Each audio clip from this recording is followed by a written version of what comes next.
Okay, so I just wanted to play a little bit of that. I just want to talk about how I'd approach playing a standard. And this isn't really to say that I would do this every single time, but this is just, I felt like playing God Bless the Child, and I thought I'd show you how I do it. So some of the things I was doing there um, are pretty much based on the, the jazz piano course that I've laid out on the site, thinking of thirds and sevenths and trying to voice things using the root in my left hand and then the third and the seventh in my right hand. And so if you go through the chords here, you've got E flat major 7, E flat 7, A flat 6 this time, so you can use the 6th instead of the 7th, and that's a bonus because it's part of the tune. So actually the first bit of this is almost exactly as I would show in the jazz piano course, which was of course based on the Mark Levine book, the Jazz Piano. So I do use this approach a lot, but it's not, I like to feel like I'm doing a little bit of my own stuff in there as well. So I tend to sort of move around a little bit. I try and voice things slightly differently. So some of the other things I was doing was playing the 7th in the left hand, either as well or as instead of, which should be the case, I suppose. I think at some point I played the something, I can't remember what it was now. But anyway, I was playing the E flat chord with the 7th in there as well. A flat chord with the 6th.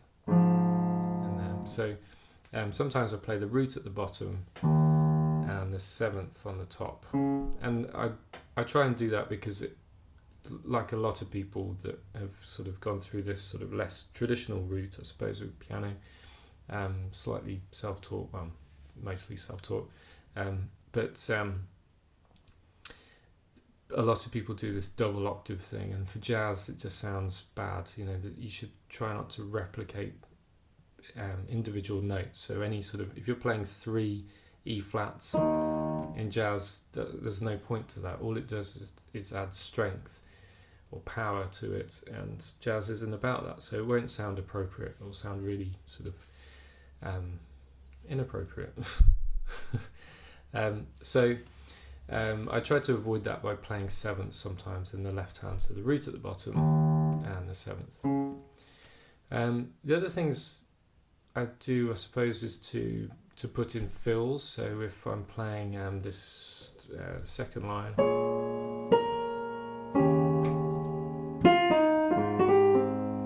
so I just put a little improvised fill.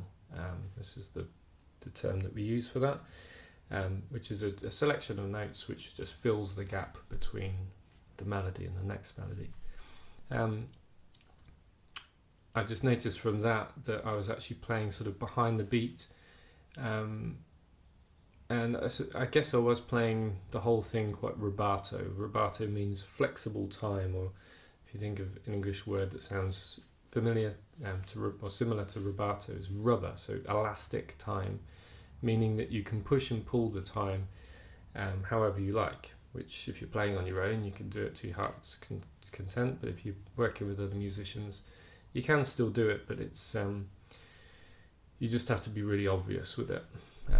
Even if you're playing on your own, it helps to be really obvious so that the listener can sort of go, oh, okay, I really understand that they're playing out of time, and it's fine to do that.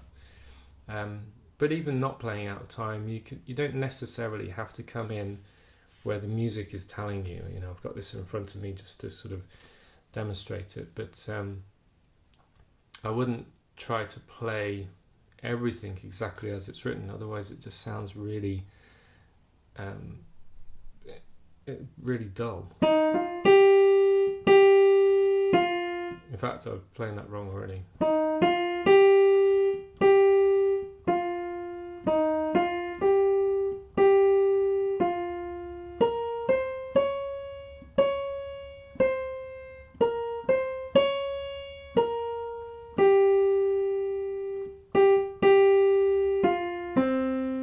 So I played it nothing like that.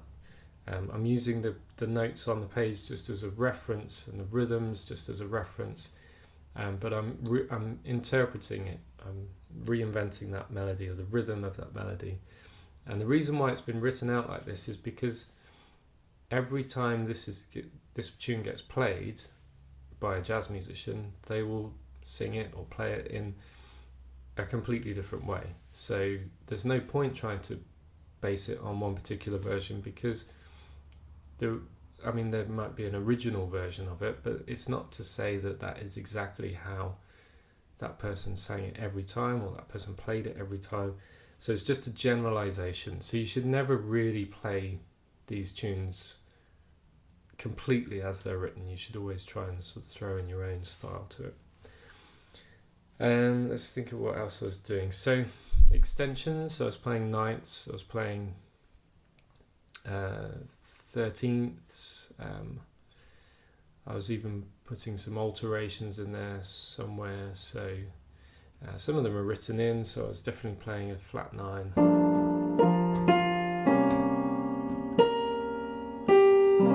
So yeah, C7 flat 9, I was playing the flat 9, the D flat there. So F7, so I'm playing F9 there really. And B flat, I'm playing a flat 9, but I'm also putting in the 13th there, so I guess that would be B flat 13 flat 9.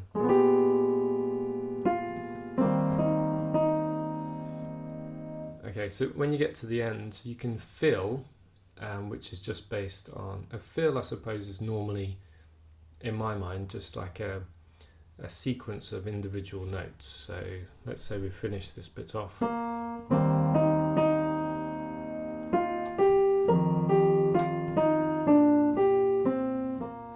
really simple idea there, but I'm playing one note at a time. Now you can also fill with lots of notes at the same time, and I sort of think about this as the same sort of thing as a fill, but more like a chordal fill. And the way to approach this is to think about the scale. So I'm playing E flat major scale here, so over an E flat 6 chord, so that's my chord, but I'm also sort of thinking about the scale of E flat. So within that, I can play pretty much anything based on the E flat scale.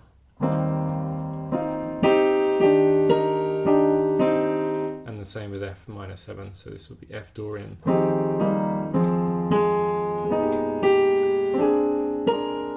And B flat mixolydian. So I'm kind of playing chords which are all sort of based within the scale. Kind of inversions and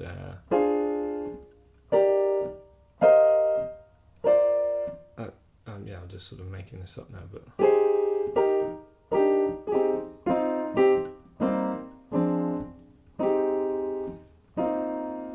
all different variations of essentially those notes of the major scale. So I guess that was it, and I was also trying to put in the dynamics and the articulation, which that comes from playing this sort of stuff for a long time, but also essentially listening to it.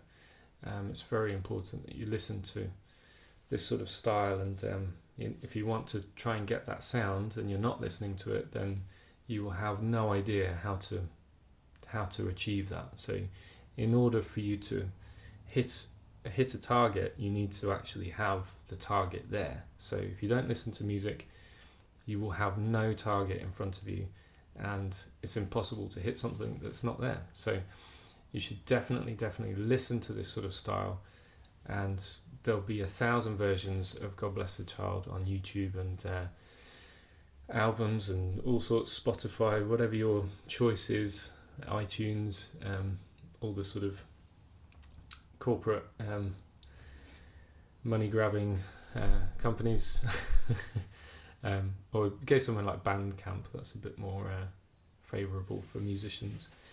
Or just even go along to a gig and listen to somebody singing or playing God Bless the Child or whatever it is. You should definitely listen to as many people as you can and get some idea about how they do it, and it will influence the way you would play. So I play this based on however many versions that I've listened to. So I've heard Billie Holiday sing it, I've heard I don't know, Blood, Sweat and Tears do a great version of this. Actually, this is quite embarrassing, but one of my first memories of this tune was from an album that the Simpsons did, which actually had some really cool people playing on it. But there's Lisa Simpson sings this, and if you should definitely listen to that album because it's funny, but also it's got some good tunes on it.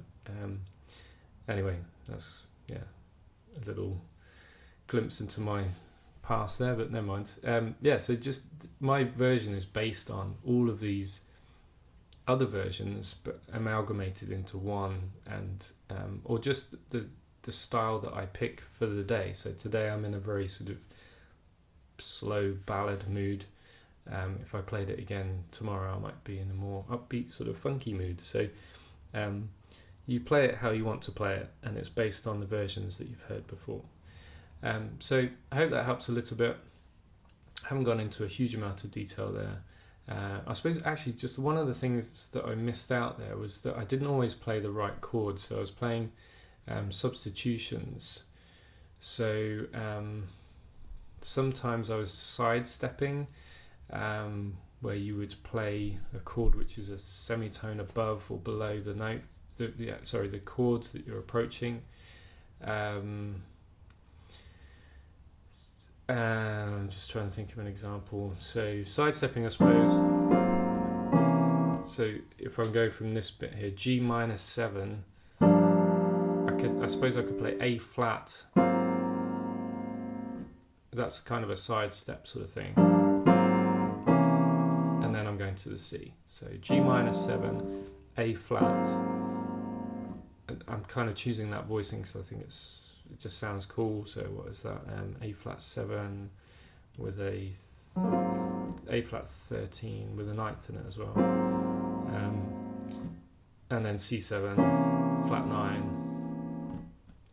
So that's an example. I can't remember if I did that or not there, but I'm just showing you that's what you could do. A sidestep idea, and also tritone substitutions. So if we just continue that on, instead of playing B flat, you could play E. And the reason being that you can replace the B flat, you can substitute it, that's what we call it, with the same chord but a tritone away. So from B flat, at 3 tones, tritone, is E. So you can play an E7 chord instead of a B flat 7 chord. And you would think it would sound horrible, but it doesn't, it sounds beautiful.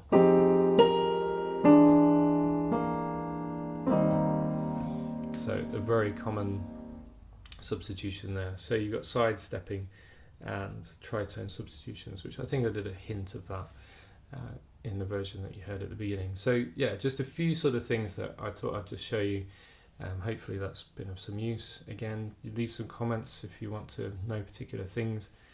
Leave a comment or start the thread in the forum, and try it out. Pick your own tune or pick that one and see if you can get some of those things going as well.